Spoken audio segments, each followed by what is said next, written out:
Live from our 7 Tasmania studios, your nightly news with Joe Palmer begins now. Good evening, everyone. A trained police negotiator who fatally shot a Tasmanian man has recounted the final moments before the armed standoff ended in tragedy. A coronial inquiry heard Senior Constable William Flynn warned Robert McInerney not to approach any closer before he fired his weapon 4 times.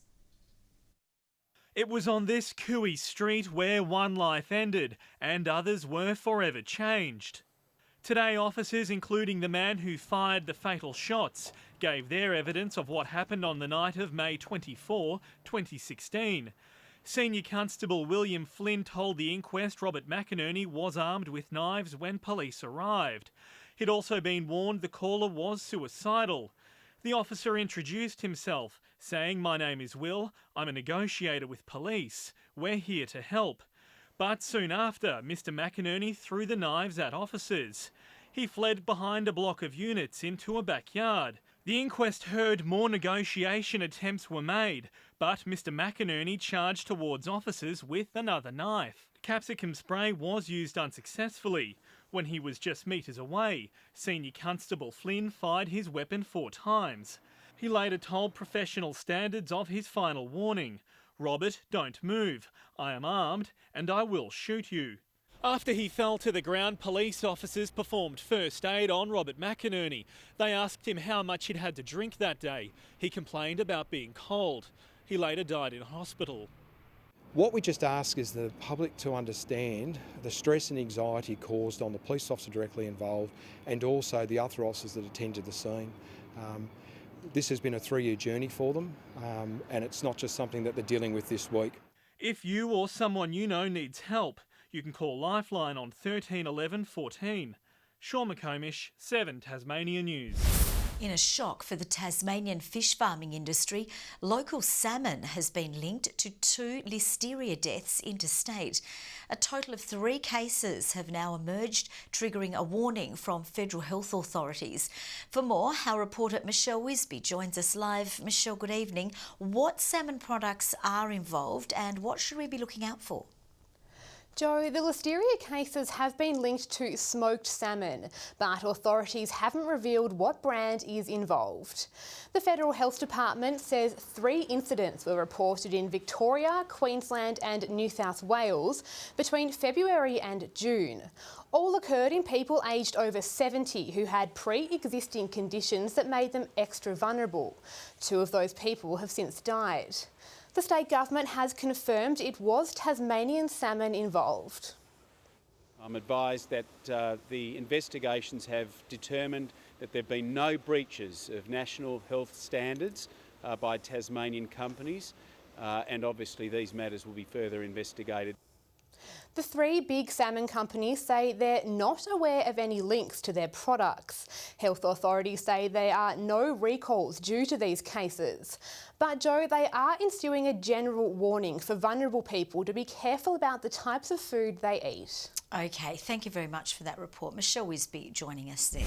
Fire crews have responded to 2 major industrial fires on opposite sides of Hobart today. A blaze erupted at a wrecking yard in Kingston this afternoon, while a fire consumed a workshop in Moona early this morning. A hefty bill awaits the owners of this Moona shed. $700,000 worth of damage was caused when fire ripped through it this morning. It could have been much worse, however, had it not been for a police car in the area. Our radio room received a call from the police. They had a passing patrol car going down through Moona and noticed the smoke coming out of the building in Charles Street. Fire crews from across the city raced to the scene around 2:30 this morning. On arrival, they initially struggled to gain access to the site. The front access was only steel, which was roller doors and the steel walls. We couldn't get in through the back of the building really because it was difficult to access that area as well. It took fire crews nearly 7 hours to extinguish the blaze, but they stopped it impacting surrounding properties. An air compressor is being blamed, but investigators are still unsure what caused it to catch fire. That investigation may be ongoing and we may never know, but at the end of the day it was a fault with the air compressor. This afternoon, fire crews were also called out to a Kingston wrecking yard. 12 cars went up in smoke, with the TFS's quick response preventing the situation becoming dangerous. Vehicles are very toxic and flammable as well. We were unsure how much fuel was inside the vehicles as well. A damage bill and cause for the fire is yet to be determined. John Hunt, 7 Tasmania News. A new player has entered Tasmania's aquaculture industry. Melbourne-based Ridley has cut the ribbon on a $50 million fish feed plant at Westbury to keep up with local demand. What was an empty paddock 2 years ago is now pumping out 50,000 tonnes of fish feed each year. This is the latest arrival to the state's aquaculture picture. We're very committed to salmon, so we needed to be here. 20 people will work full-time at the $50 million Westbury site, which will supply the likes of tassal and patuna. Most of what's produced will be chewed up locally, but a small surplus will find its way to New Zealand and South Australia. We've got the capacity to take this up to 7 days a week, so with that we'll see us grow and expand as the market grows. Unbeknown to some, fish feed goes through a rigorous pressure test. It has to be heavy enough to sink and strong enough to withstand a whirlwind of force. End of the day, our customers want more energy into the diet so their fish can grow faster and quicker so they can get to the markets. Tom Johnson, 7 Tasmania News. A new visitor centre will be built at the iconic Freycinet National Park as the major tourist attraction struggles to cope under the weight of booming visitor numbers. The build comes as part of the area's long-awaited master plan released today, but construction could still be years away. A quiet day at the world-renowned Freycinet National Park. But in peak season, it's a different story. These mountains drawing visitors from across the globe. This time of year, you can go for a walk and not see very many people at all, and that's dramatically different sort of come January and December.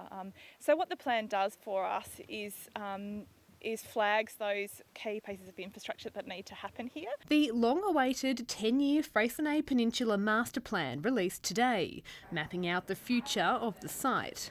It will disperse the people better, and I think it will protect and, very importantly, promote the areas. Its centrepiece, a new visitor centre with hundreds of parking spaces built at the entrance to Coles Bay. The current centre will stay where it is, but act as park headquarters. New buses will carry tourists around the area in an attempt to manage and disperse numbers. What we're trying to do is to meet and greet our visitors outside of the park before they get to Coles Bay and before they arrive at the destination to say, hello, how are you? What can we offer you today? Last year, more than 300,000 visitors came to the Freycinet National Park, with that number expected to keep rising by around 3% every year moving forward. What the plan countenances is ensuring that we manage the flow of visitors into the park, that we provide them with the experience that they want, and importantly, enable them to enjoy their time here. New visitor experiences will also be added, focusing on sharing the area's Aboriginal significance. But with another busy summer approaching, it could be years before any of the plan's key initiatives are up and running. Michelle Wisby, 7 Tasmania News. The community of Oatlands has come together to launch a new initiative supporting mental health. The Big Blue Farmer, a reminder of the importance of asking for help and checking in with your friends. This is the Big Blue Farmer, who's set to welcome people passing through Oatlands. An eye-catching installation trying to provoke a response. So this man is the sort of man that we hope you would say, what's he here for? And the community would then just say, well, he's here to tell us to look out and look after each other. It's Peeping Eyes following along that theme to encourage locals to look out for each other.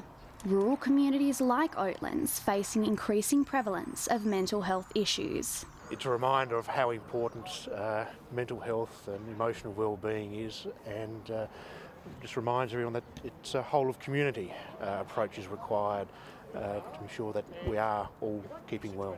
The idea was developed by a Tasmanian artist, and the structure has been a group effort. It's still frame and knitted twine clothing, a collaboration between students, farmers, politicians and community members. That's also provided an opportunity for people to come together So the whole process, I think, is reinforcing that message of talking, communicating and looking out for one another. The idea is very much to get people talking to each other, and it's a pretty hard question to actually ask people how you're feeling, what's going on. The Big Blue Farmer will be installed at the southern entrance to the town, watching out over the community. Ebony Ablett, 7 Tasmanian News. Those living in Carrick, Hadspen and Prospect can raise a glass to having the best tasting tap water in the state. Dozens of water treatment plants entered today's blind tasting competition, with Mount Leslie near Launceston judged the top drop. The Huon Valley's Rocky Creek, Trevelyan and Mole Creek were also finalists. You're looking for the clarity of the water, so kind of that visual aesthetic, odour, so if there's anything unpleasant about it, but predominantly it comes down to taste, so something that's nice, crisp. Water from the Mount Leslie plant will enter the national final later this year. As the colder weather embraces the state, Tasmanians are being urged to stay vigilant when heating their homes. New data from RACT Insurance reveals that fire-related claims are on the rise, with poorly maintained wood heaters and old appliances being the biggest culprits. Unfortunately, the worst can happen. We do get complacent in terms of the experience that we have in that regard, so it's most critical that people fight that complacency and do those simple things to keep themselves safe. They're advising us to maintain heating, ensure working smoke alarms inside our properties and have an escape plan in case of emergency. There's been mixed results from a University of Tasmania program aiming to halt the spread of mange disease in wombats. The parasite burrows into the skin, causing severe illness and death. Over 3 months, UTAS researchers administered a treatment to wombats via flaps placed over burrows. While the chemical worked, it returned once the trial stopped. And after a period of about a month after, we obviously weren't able to eradicate the disease, and some infected individuals came back and the population declined. Researchers are now looking at other methods to treat infected wombats. One of Tasmania's leading greyhound trainers, Russell Watts, has been slapped with a 3-year ban by racing integrity stewards. Mr Watts was charged after his greyhound Birds Fly High was found to have an excessive amount of testosterone when it won this race in Devonport in February. While Mr Watts was also charged with injecting a substance into multiple other greyhounds he was training. He pleaded guilty to both charges. Well, it might not be Darcy Street, but South Hobart is hoping to make Blunston Arena its home away from home next Wednesday. The venue will host the FFA Cup clash against Sydney's Marconi Stallions. Coach Ken Morton inspected the pitch today and says he hopes his side will settle quickly and make it a fortress.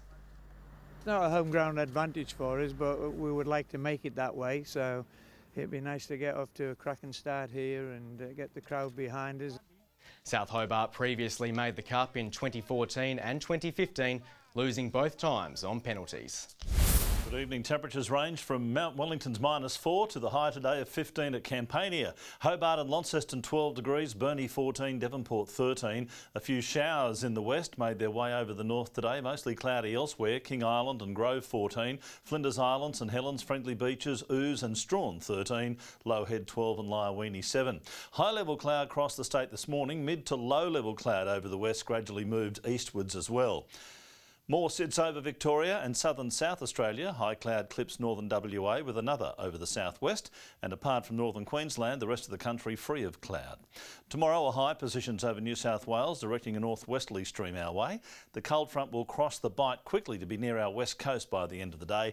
A couple of troughs continue over the mainland. Winds swinging around to be more northwesterly at 20 to 25 knots over the north and east, but to 30 knots over the west and south. Swells up to 4 metres and above.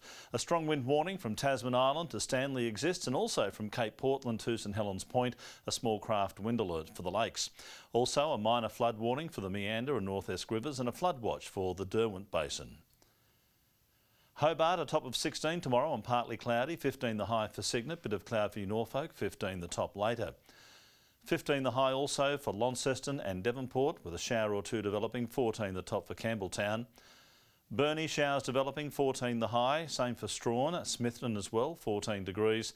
St Helens tomorrow, partly cloudy and 15, up to 16 for Swansea, Fingal. Cool overnight, 3, top of 15 tomorrow. On Friday, showers over the north and west extending throughout during the morning, but clearing by evening. A shower or two on Saturday, not so much over the east and southeast, and a cool start to Sunday with showers over the west and far south extending later to the north. Showers easing from Perth tomorrow, partly cloudy and 17 for both Adelaide and Melbourne. A frosty -2 in Canberra ahead of a sunny day, a sunny 20 for Sydney and 23 the top for Brisbane. Cloudy and 13 in Hobart. It's cloudy in Launceston as well, and in Devonport, both on 12 degrees. Joe, you're back from your holiday already. You really haven't given us much of a break at all. And you really still haven't had a haircut. Our viewers are going to start complaining. You have every right to, by the way. Thank you, Murph. And that's all from the news team for now. Thanks so much for your company. We'll see you a little later with updates. Bye for now.